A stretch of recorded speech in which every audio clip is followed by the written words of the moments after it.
Decomposition reaction के बारे में पढ़ेंगे हम आज। देखो डीकम्पोजिशन रिएक्शन में क्या होता है कि एक सिंगल रिएक्टेंट जो है वो दो और दो से ज्यादा सिंपल प्रोडक्ट के अंदर वो कन्वर्ट हो जाते हैं, ठीक है। तो उसको बोलते हैं डीकम्पोजिशन रिएक्शन। यहाँ पे हमें एनर्जी सप्लाई करनी पड़ती है रिएक्टेंट के अंदर, ठीक है। तो सबसे पहले अगर हम उसको हीट सप्लाई करेंगे तो उसको हम बोलेंगे थर्मल डीकम्पोजिशन रिएक्शन, ठीक है। अगर हम उसमें से इलेक्ट्रिसिटी पास करेंगे तो उसको हम बोलते हैं इलेक्ट्रोलाइटिक डीकम्पोजिशन रिएक्शन। अगर हम सब्सटेंस को लाइट, ठीक है, सनलाइट में रखते हैं उसको और उसका डीकम्पोजिशन हो जाता है तो उसको हम बोलते हैं फोटो इलेक्ट्रिक डीकम्पोजिशन रिएक्शन या फिर फोटोलाइटिक या फिर फोटो डीकम्पोजिशन रिएक्शन बोलते हैं, ठीक है। तो सबसे पहले डीकम्पोजिशन रिएक्शन के अंदर है thermal decomposition reaction. Thermal decomposition reaction, देखो थर्मल डीकम्पोजिशन रिएक्शन में है क्या कि सबसे पहले हमारे पास एक है रिएक्टेंट, ठीक है। एक है रिएक्टेंट, उसको हमने क्या सप्लाई किया, हीट सप्लाई कर दी उसके अंदर, तो वो एक से ज्यादा, दो से ज्यादा प्रोडक्ट के अंदर वो कन्वर्ट हो जाता है, ठीक है। तो यहाँ पे एग्जाम्पल के तौर पे हम लेते हैं सबसे पहले फेरस सल्फेट।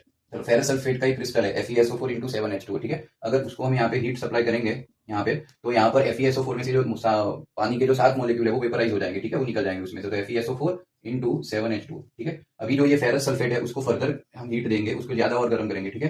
तो ये FeSO4 जो है वो फेरिक ऑक्साइड Fe2O3 और SO2 और SO3 में कन्वर्ट हो जाएगा, ठीक है। तो देखो यहाँ पे क्या है, FeSO4 है वो एक सिंगल रिएक्टेंट है, उसको हमने हीट सप्लाई की तो उससे वो फेरस ऑक्साइड, ठीक है, फेरिक ऑक्साइड या फिर सल्फर डाइऑक्साइड और सल्फर डाइऑक्साइड में कन्वर्ट हो गया, है ना। तो ये जो है वो डीकम्पोजिशन रिएक्शन है, थर्मल डीकम्पोजिशन रिएक्शन। इसी तरह से अगर हम इलेक्ट्रिसिटी पास करते हैं, जैसे कि मान लो कि हमने पानी जो है वाटर है उसमें से इलेक्ट्रिसिटी पास कर दी, तो उसको हम बोलेंगे electrolytic decomposition reaction. Electrolytic decomposition reaction, तो पानी है H2O, ठीक है, उसके अंदर से हमने इलेक्ट्रिसिटी पास कर दी, इलेक्ट्रिसिटी पास कर दी, तो वो हाइड्रोजन और ऑक्सीजन गैस के अंदर वो डीकम्पोज उसका हो जाएगा, ठीक है ना। तो ये हुआ डीकम्पोजिशन रिएक्शन। उसके बाद थर्ड जो है वो है फोटोलाइटिक या फिर फोटो डीकम्पोजिशन रिएक्शन।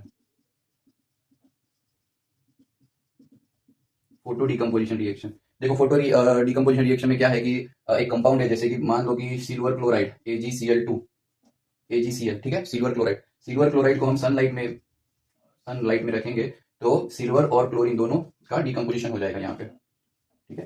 तो ऐसे ही हम अगर सिल्वर ब्रोमाइड AgBr उसको सनलाइट में रखेंगे तो सिल्वर और ब्रोमीन वो ऐसे सेपरेट हो जाएगी, ठीक है। तो ये है हमारा डीकम्पोजिशन रिएक्शन।